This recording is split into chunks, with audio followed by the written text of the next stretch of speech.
Welcome to Fitness Fridays.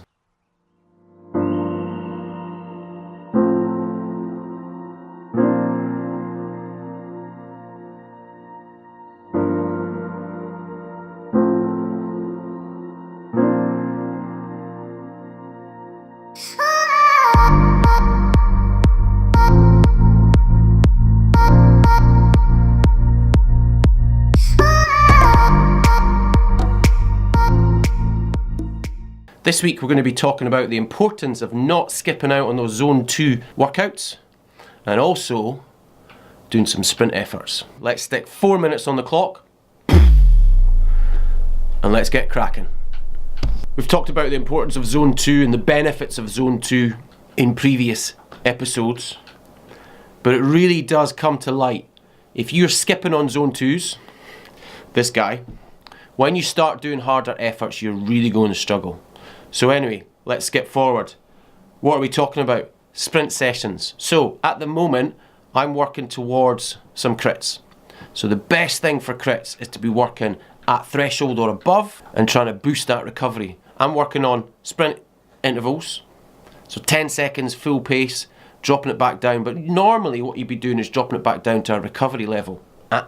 I'm dropping it back down to threshold, so there's no recovery, although there is recovery, but the recovery is when you're flat out. And then every 2 minutes, do another 10-second sprint, 2-minute threshold, keep that pace. I've done one session so far. I might show you a little clip, might not, it wasn't very pretty. But the reason I was struggling, one, it's a hard session, it's meant to be hard, but two, I've been skipping out on the Zone 2 sessions over the winter.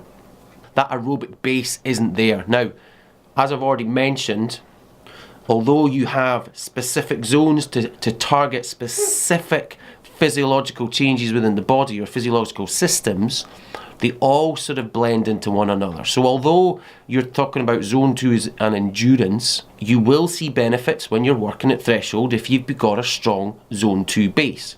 Sprint efforts, what we're doing, we're bringing it up a nice steady 15-minute warm up from Zone 2 all the way up to threshold, and then once we hit that threshold, boom, we're off on the sprint. 10 seconds, full out, drop it back down to threshold, repeat. You want to do 20 of them, okay?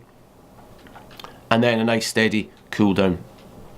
So what's it all about? You're going to boost your max power. The more work you do anaerobically, the better the body is at coping with those stresses on the body. We're going to boost our recovery because instead of dropping right the way back down, we're forcing the body to recover and flush out that lactate because we're not going any lower than threshold. The more we ride at threshold, the higher the threshold goes. So there's another benefit. And then lastly, with any form of sprint interval, your benefit, or one of the biggest benefits, is speed.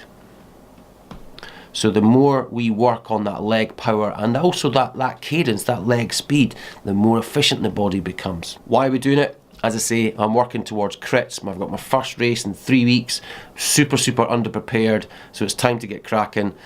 Spoke to the coach, he's like, right, pull your finger out, what you've got planned, because I'd obviously work on my own training plans and then every so often get in contact to say, what do you think? Basically, without mincing the words or without actually saying the words, he was like, nah, do this instead. And obviously what he's got me doing is much harder. So working towards crits, working on that top end power, but also working on being able to maintain the threshold with the efforts, bringing it back down, keeping it threshold, trying to get sort of recovery in the threshold zone. That's what we're all about. What's it bad for? It's bad for endurance, obviously. If you're an endurance rider, there's no point of you doing these types of sessions. But if you're wanting to build speed, leg power, and fast recovery whilst working at thresholds, then this is the ideal session for you. What's it also bad for? Do you know what? It's easy to overtrain. But all sessions are easy to overtrain. Anyway, I'm starting to waffle now. Not sure, did we stick to the 4? Yeah, we're fairly close, I think. Anyway, that's pretty much it for this week. It's a little bit of a hodgepodge, but as usual, drop me a thumbs up if you've liked this video. Hit that like button, tickle it, smash it. Whatever you do, just use that button. Subscribe to the channel if you're not already doing so. Share the video, it's always good to spread the love. And as ever, I'll see you again soon for some new videos.